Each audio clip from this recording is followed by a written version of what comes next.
ابو سعید رضی اللہ عنہ سے روایت ہے کہ وہ رسول اللہ صلی اللہ علیہ وسلم کے پاس آئے، آپ بخار میں مبتلا تھے، تو انہوں نے اپنا ہاتھ آپ کی چادر پہ رکھا، کہا ہے اللہ کے رسول آپ کا بخار تو بہت سخت ہے۔ آپ نے فرمایا بے شک ہمارا حال اسی طرح ہوتا ہے، ہم پر آزمائش زیادہ سخت ہوتی ہے اور ہمارا اجر بھی زیادہ ہوتا ہے، یعنی جس کی آزمائش بڑی اس کا اجر بھی بڑا، جس کی تکلیف زیادہ اس کا ثواب بھی زیادہ۔ پھر انہوں نے پوچھا اے اللہ کے رسول لوگوں میں آزمائش کے لحاظ سے سخت کون ہوتا ہے؟ آپ نے فرمایا انبیاء۔ کہا پھر کون؟ آپ نے فرمایا علماء۔ کہا پھر کون؟ فرمایا نیک لوگ۔ اب ہونا تو یہ چاہیے تھا کہ جو نیک لوگ ہوں، یا عام طور پر لوگ یہی سمجھتے ہیں کہ اگر ہم نیک کام کر رہے ہیں، عبادت کر رہے ہیں، تو پھر ہماری زندگی میں تو کوئی مشکل نہیں ہونی چاہیے۔ نہیں، مشکلیں ہوتی ہیں ان کی زندگی میں، لیکن وہ برداشت کر کے خوشحال ہوتے ہیں، وہ دل سے خوش راضی رہتے ہیں، اور وہ سمجھتے ہیں کہ ہر لمحہ ہمارا اجر بڑھتا چلا جا رہا ہے، لہٰذا یہ چیز ان کو اطمینان دیتی ہے، اور وہ اس پریشانی پہ پریشان نہیں رہتے ہر وقت، بلکہ اللہ سبحانہ تعالیٰ کی طرف رجوع کرتے ہیں۔ نبی صلی اللہ علیہ وسلم نے یہ بھی فرمایا کہ ان کو یعنی نیک لوگوں کو بعض اوقات ایسی تکلیفیں آتی ہیں، کچھ لوگ آزمائش پر بھی خوش ہوتے ہیں بنسبت اس شخص کے جو کچھ دیے جانے پر خوش ہوتا ہے۔ یعنی عام لوگوں کا حال کیا ہوتا ہے کہ جب ان کو کچھ دیا جاتا ہے تو وہ خوش ہوتے ہیں، لیکن انبیاء اور نیک لوگ جب ان پر کوئی تکلیف آتی ہے تو خوش ہوتے ہیں، وہ سوچتے ہیں کہ ہمارے رب نے اس کام کے لیے چنا۔ اب رب کی بڑی حکمتیں ہوتی ہیں، وہ کسی پر اس کی وسعت سے بڑھ کے بوجھ نہیں ڈالتا۔ لا یکلف اللہ نفسا الا وسعها، اللہ کسی جان پر اس کی ہمت وسعت سے بڑھ کے بوجھ نہیں ڈالتا۔ لہا ما کسبت وعلیہا ما اکتسبت، مومن یہی دعا کرتا رہتا ہے ربنا لا تؤاخذنا ان نسینا او اخطانا ربنا ولا تحمل علینا کما حملته علی الذین من قبلنا ربنا ولا تحملنا ما لا طاقت لنا به۔ یعنی جب ان کو تکلیف آتی ہے تو وہ سوچتے ہیں کہ اگر یہ تکلیف ہمارے گناہوں کی وجہ سے ہے تو کہ دعائیں کرتے ہیں یا اللہ تو ہمیں پکڑنا، ہمیں نہ پکڑنا، اگر ہم بھول گئے یا ہم نے کوئی غلطی کر لی ہے تو اس پر ہماری پکڑ نہ کر، اللہ ہم پہ وہ بوجھ نہ ڈال جو ہم سے پہلے لوگوں پہ ڈالے گئے، اللہ ہمیں وہ بوجھ نہ اٹھوا جس کے اٹھانے کی ہم میں طاقت نہیں، جس کی ہم ہمت نہیں رکھتے، یا اللہ اس تکلیف کو اتنا نہ بڑھا دینا کہ ہم اسے برداشت نہ کر سکیں۔ لہٰذا وہ اللہ تعالیٰ کی طرف رجوع کرتے رہتے ہیں اور کہتے ہیں وَلَا تُحَمِّلْنَا مَا لَا طَاقَةَ لَنَا بِهِ وَاعْفُ عَنَّا، ہمیں معاف کر دیجئے،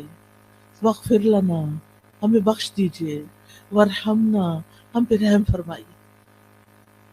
یا حی یا قیوم برحمتک استغیث۔ مومن پہ جب تکلیف آتی ہے، آزمائش آتی ہے، تو وہ اللہ کی رحمت پکارتا ہے، اللہ کی رحمت کے لیے دعائیں کرتا ہے، وَارْحَمْنَا أَنْتَ مَوْلَانَا، تو ہی ہمارا والی وارث ہے،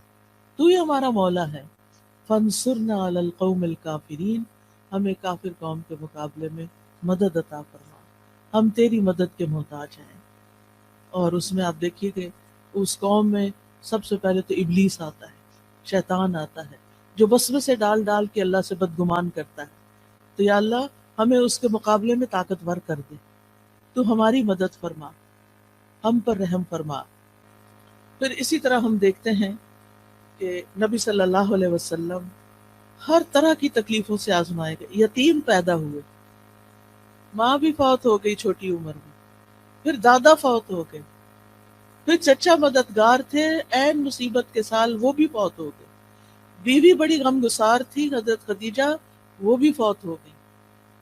پھر وطن سے پیار ہوتا ہے، حالات اتنے تنگ ہو گئے، آزمائشیں اتنی بڑی، 3 سال تو ایک گھاٹی میں گزارنے پڑے جہاں کچھ کھانے پینے کو نہیں تھا، اور پھر بالآخر مکہ چھوڑنا پڑا، چھوڑتے ہوئے کہا ہے مکہ تو مجھے سب سے پیارا ہے، اگر تیرے رہنے والے مجھے یہاں سے نہ نکالتے میں کبھی نہ جاتا یہاں سے۔ پھر ایک نئی جگہ پر گئے، وہاں جا کر جنگیں مسلط ہوگی، ایک کے بعد ایک سال جنگ آ رہی ہے، جان مال ہر چیز کو خطرہ، خوف، پریشانی، بیماری، کون سی تکلیف تھی جو رسول اللہ صلی اللہ علیہ وسلم پر نہیں آئی؟ پھر آپ کے بیٹے بھی فوت ہو گئے، پھر حضرت ابراہیم جو چھوٹے تھے وہ پیدا ہوئے ماریہ قبطیہ سے، اور ان کی وفات پر آپ رو دیے، آپ کی آنکھوں سے آنسو گر رہے تھے۔ صحابہ بڑے حیران ہوئے کہ آپ بھی روتے ہیں۔ آپ نے فرمایا ان العین تدمع والقلب والقلب يحزن ولا نقول الا ما يرضى ربنا وانا بفراقك یا ابراہیم لمحزونون۔ آنکھیں روتی ہیں، دل غمگین ہوتا ہے، اور ہم وہی بات کہتے ہیں جس سے ہمارا رب راضی ہوتا ہے۔ دل میں غم ہے، آنکھوں میں آنسو ہیں، یہ منع نہیں ہے، یہ ہوگا، لیکن زبان سے کوئی ایسی بات نہیں نکالیں گے جو رب کو ناراض کرے۔ اور اے ابراہیم، تیری جدائی سے ہم بڑے غمگین ہیں، یہ تو ہمیں چھوڑ گیا ہے، ہمیں غم ہے۔ سوال یہ پیدا ہوتا ہے کہ یہ تکلیفیں آتی کیوں ہیں؟ کیا مقصد ہے ان کا؟ تو سب سے پہلی بات تو یہ کہ اللہ تعالی ہمارا امتحان لیتے ہیں۔ امتحان میں جو کامیاب ہو جاتا ہے اس کے درجے بلند ہو جاتے ہیں، اور جو فیل ہو جاتا ہے وہ نیچے چلا جاتا ہے۔ تو یہ انسان کو بلند درجے دینے کے لیے آتی ہیں۔ حدیث میں آتا ہے بے شک بندے کے لیے جب اللہ سبحانہ تعالیٰ کے ہاں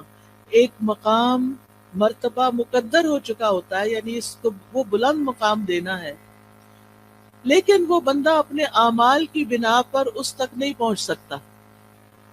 یعنی عمل اس کے کم ہے، درجہ اللہ کے ہاں بڑا لکھا ہوا ہے کہ اس کو یہاں تک پہنچنا ہے، تو اللہ تعالیٰ اسے اس کے اپنے جسم میں یا مال میں یا اولاد کی آزمائش میں ڈال دیتا ہے، کیونکہ اللہ نے اس کو بلند درجہ دینا ہوتا ہے۔ اب انسان سوچتا ہے کہ اور لوگ تو مزے سے جی رہے ہیں، ان کو تو کوئی تکلیف نہیں، وہ تو آرام سے چل لیتے ہیں، مجھے ہی کیوں تکلیف ہے، سب کی اولاد اتنی صحت مند ہے، میرا بچہ کیوں بیمار ہے، سب کے شوہر اتنے اچھے سلوک کرتے ہیں، میرا شوہر مجھے کیوں نہیں پوچھتا۔ یہ دراصل آپ کا امتحان ہے، آپ اس تکلیف سے گزر رہی ہیں، یہ اللہ سبحانہ تعالیٰ کے ہاں آپ کے درجے بلند کر رہی ہے اگر آپ صبر کر رہے ہیں۔ اور پھر یہ کہ جب اللہ تعالیٰ تکلیف دیتا ہے تو جن کے درجے بلند ہوتے ہیں ان کو اللہ تعالیٰ صبر کی توفیق بھی دے دیتا ہے، حتیٰ کہ وہ اس مقام تک جا پہنچتا ہے انسان جو اللہ کی طرف سے اس کے لیے پہلے سے مقدر ہوتا ہے۔